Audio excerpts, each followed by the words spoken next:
Hello, কী খবর আপনাদের? আজকে আমি দেখাবো কীভাবে আমি একটু ফিল্টার কফি বানায় খাই। আমার একটু কফি খাওয়ার অভ্যাস আছে অনেক আগে থেকেই। এই অভ্যাসটা আমার এক বড় ভাই আমারে দিছে, মানে ওনার থেকে দেখে শিখছি। তো আমি ডেভিডোফের এই কফিটাই খাই সবসময়।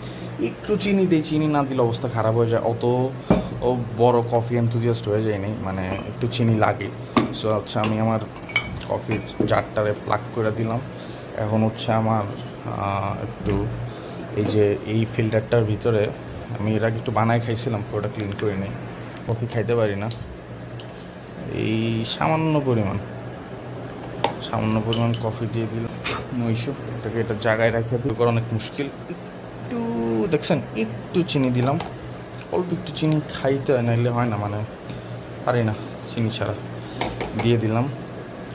আমার এখন আর আমার কোনো কাজ নেই, done. What I will do is now, এটা লাগাই দিব। লাগাই দেওয়ার পরে আমি মেশিন অন করে দিব। এখন এটা নিজে নিজে ড্রিপিং হবে, কম্প্রেস হয়ে পানিটা উপরে উঠবে। উপরে উঠে জারের ভিতরে আমার কফিটা চলে আসবে।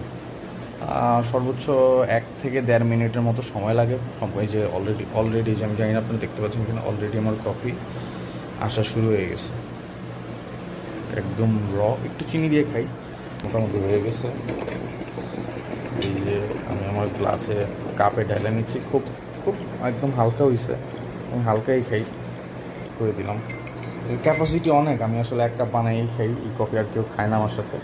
So that's it.